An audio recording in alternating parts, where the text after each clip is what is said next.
ನಿಮ್ಮ ಮಡಿಲೊಳಗಿಡಲು ತಂದಿರುವೆವು. ಕೊಳ್ಳಿರಿ ಮಗಳನ್ನು ಎಮ್ಮ ಮನೆ ಬೆಳಕನ್ನು ನಿಮ್ಮ ಮನೆಯ ತುಂಬ ಲೋಪಿಸುವೆವು. ಮರೆಮೋಸ ಕುಂಕುಗಳ ನರಿಯಲಿ ಬಾಳು ಎನಿತು ವಿಶ್ವಾಸವನು ಕಂಡರಿಯಲಿ ಬಾಳು. ಕಷ್ಟಗಾಲ ಸಹಿಸದೆಯೇ ಕಾಣದೆಯೇ ಬೆಳೆದವಳಿವಳು. ಸಲಹಿಕೊಳ್ಳಿರಿ ಮಗಳನೊಪ್ಪಿಸುವೆವು.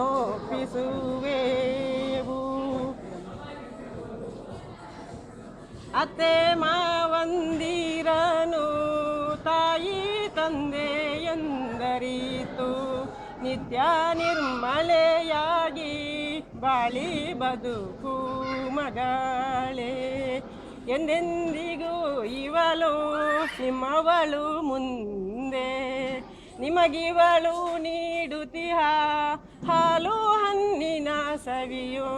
ಎಂದೆಂದಿಗೂ ನಡೆಯಮ್ಮ ನಮ್ಮ ಕುಲಶೀಲಗಳ ಹೊರಗಾಗಿ ನಿಮ್ಮ ಕುಲವನ್ನು ಬೆಳೆಸ ಬಂದಿರುವಳು.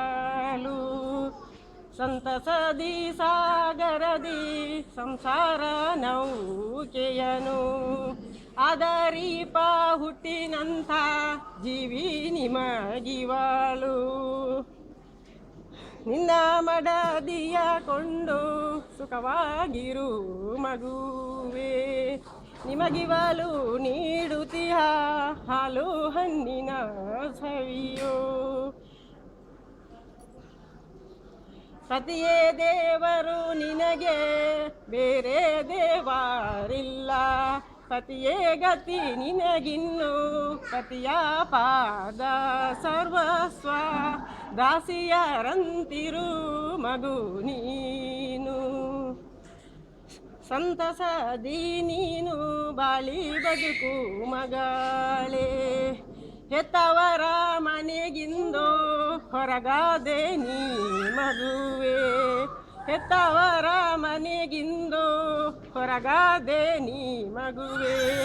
ಮಾವನ ಮನೆಗೆ ತೆರಳುವ ಮಗುವೆ. ಯಾವ ಬಳುವಳಿಯನು ಕೊಡಲಿ ಮಗುವೆ ನಿನಗೆ. ಯಾವ ವಸ್ತುಗಳ ನಿತ್ತು ಕಳುಹಿಸಲಿ ಮಗುವೆ. ಬಡತನದಿ ಬೆಂದು ಬದಲಾಗಿ ತೆದ್ದು ಕಡು ಮಮತೆಯಿಂದ ಸಾಕಿ ಸಲಹಿದೆವು. ಎಂದೆಂದಿಗೂ ಇವಳು ನಿಮ್ಮವಳು ಮುಂದೆ. ಪತಿಗೆ ಸತಿ ಎಂಬ ಸತತ ಫಲವನು ನೀನು. ಮಾತಿಗೆ ಮಾತಾನು ಅಲ್ಲಗಲೆಯದಿರು ಮಗುವೆ. ಮಾವನ ಮನೆಗೆ ತೆರಳುವ ಮಗುವೆ. ಹೋಗುವಾಗ ಅಗಲಿಕೆಯ ಉಪದೇಶ ನಿನಗೆ. ಎರಡು ಮನೆಗಳ ಹೆಸರು ಖ್ಯಾತಿ ಉಳಿಯುವಂತೆ ತುಂಬಿದ ಆಯುಷದಳಿ ಬಾಳಿ ಬದುಕು ಮಗಳೇ. ಪರಮ ವೈಭವದಿಂದ ಆಗಮಿಸಲ್ಪಟ್ಟ ದಿಬ್ಬನದ ಮುಖ್ಯಸ್ಥರಾದ ಮಹನೀಯರು ಯಾರಯ್ಯ? ಹಾಗಾದರೆ ನಾವು ನಮ್ಮ ಪೂರ್ವ ಪದ್ಧತಿಯಂತೆ ವಿಜ್ಞಾಪನೆಯನ್ನು ಸ್ವೀಕರಿಸಿ ಚಂದ್ರಾರಾಧ್ಯನೆಂಬ ಪುರುಷನಿಗೆ ಪದ್ಮಾವತಿ ಎಂಬ ಕನ್ನಿಕೆಯನ್ನು ಈ ಮೊದಲು ಮನದತ್ತ ಮಾಡಿ ಆಮೇಲೆ ವಾಗ್ದತ್ತ ಮಾಡೋಣವಾಯ್ತಲ್ಲವೋ. ವಾಗ್ದತ್ತ ಮೇರೆಗೆ ನಾವು ಉಭಯ ಸಮಸ್ತರು ಕೂಡಿ ಆಕಾಶದಷ್ಟು ದೊಡ್ಡ ಚಪ್ಪರವನ್ನು ಹಾಕಿ ಭೂಮಿಯಷ್ಟು ದೊಡ್ಡ ಹಸೆಯನ್ನು ಬರೆದು ರತ್ನ ಖಚಿತವಾದ ಮಂಟಪದಡಿಯಲ್ಲಿ ನಮ್ಮ ಸಮಸ್ತ ಬಂಧು ಬಾಂಧವರ ಸಮಕ್ಷಮದಲ್ಲಿ ಅಗ್ನಿಸಾಕ್ಷಿಯಾಗಿ ನಾವು ನಮ್ಮ ಕನ್ಯಾರತ್ನವನ್ನು ಧಾರೆ ಎರೆದು ಕೊಟ್ಟಿದ್ದೇವೆ ಅಷ್ಟೇ.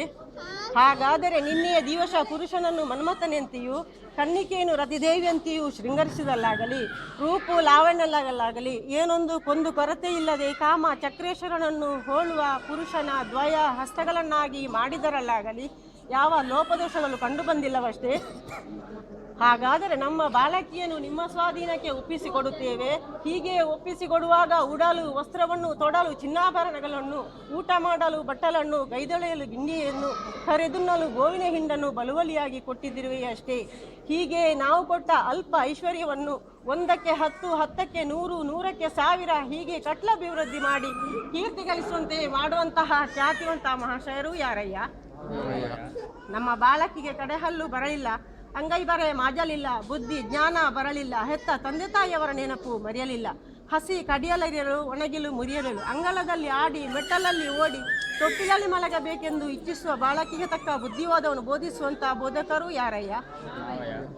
ಸಭಿಕರೇ, ನಾವು ನುಡಿದ ಮಾತಿಗೆ ಎರಡೆನ್ನದೆ ನಾವು ಕೊಡುವ ಕನ್ಯಾರತ್ನವನ್ನು ಭಕ್ತವಸ್ತುలను ಭಕ್ತರನ್ನು ಪ್ರೀತಿಸುವಂತೆಯೂ ಹಸು ತನ್ನ ಎಲೆಗಳನ್ನು ಪ್ರೀತಿಸುವಂತೆಯೂ ಪ್ರೀತಿಸುವುದು ಎಂಬುದಾಗಿ ನಾವು ಆ ಶ್ರೀಮನ್ನಾರಾಯಣರನ್ನು ಕಾಪಾಡಲೆಂದು ನಾವೆಲ್ಲರೂ ವಂದಿಸೋಣ.